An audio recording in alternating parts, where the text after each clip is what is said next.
പെരിന്തൽമണ്ണ ജില്ലാ ആശുപത്രിയുടെ കോടികളുടെ വികസന പദ്ധതി വർഷങ്ങളായി മുടങ്ങിക്കിടക്കുന്നതിനെതിരെ വെൽഫെയർ പാർട്ടി ഇടതുപക്ഷ സർക്കാരിന്റെ ജില്ലയോടുള്ള തുടർച്ചയായ അവഗണനയുടെ തെളിവാണ് ഈ പദ്ധതിയെന്നും നേതാക്കൾ പറഞ്ഞു. പെരിന്തൽമണ്ണ ജില്ലാ ആശുപത്രിയുടെ 11,89 ലക്ഷം രൂപയുടെ വികസന പദ്ധതിയാണ് വർഷങ്ങളായി അനിശ്ചിതത്വത്തിൽ കിടക്കുന്നത്. പ്രഖ്യാപനങ്ങൾ നടത്തി പ്രചാരണം നേടുകയും പിന്നീട് നടപ്പാക്കൽ വൈകിക്കുകയും ചെയ്യുന്ന സമീപനം ജനങ്ങളെ വഞ്ചിക്കുന്നതാണെന്നും വെൽഫെയർ പാർട്ടി പറഞ്ഞു. ജില്ലാ ആശുപത്രിയായി ഉയർത്തിയ സ്ഥാപനത്തിന് ആവശ്യമായ OP ബ്ലോക്ക്, അത്യാധുനിക സെഷനുകൾ, ഡയഗ്നോസ്റ്റിക് സൗകര്യങ്ങൾ എന്നിവയ്ക്കുള്ള ബിൽഡിംഗ് വൈകിപ്പിക്കുന്നത് ഗുരുതര വീഴ്ചയാണ്. മലപ്പുറം ജില്ല ആരോഗ്യപരമായി പിന്നാക്കമാണെന്ന് ചൂണ്ടിക്കാണിക്കുമ്പോഴും അതിന് പരിഹാരം കാണാനുള്ള പദ്ധതികൾ തന്നെ വൈകിപ്പിക്കുന്നത് ഇരട്ടത്താപ്പാണ്.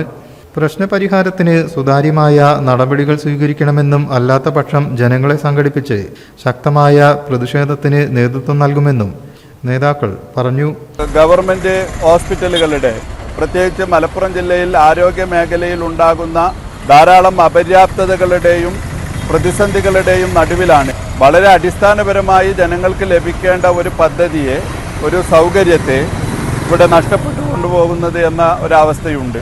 ജനങ്ങൾക്ക് ആവശ്യത്തിന് വേണ്ട സൗകര്യങ്ങൾ ലഭ്യമല്ല എന്നുള്ളത് മാത്രമല്ല, നിലവിൽ അത്തരം സൗകര്യങ്ങൾക്കുള്ള സാധ്യതയെപ്പോലും ഇല്ലാതാക്കുന്ന ബോധപൂർവമായ ശ്രമമാണ് സർക്കാരിൻ്റെ ഭാഗത്തു നിന്നുണ്ടായിക്കൊണ്ടിരിക്കുന്നത്. ഈ പദ്ധതി ഓരോ വർഷവും, ഓരോ സാമ്പത്തിക വർഷവും അനാവശ്യമായ കാര്യങ്ങൾ പറഞ്ഞ്, സാങ്കേതികപരമായ ന്യായങ്ങൾ പറഞ്ഞുകൊണ്ട് അത് നീട്ടിവെക്കുന്നിടത്താണ് സർക്കാർ ശ്രമിച്ചുകൊണ്ടിരിക്കുന്നത്.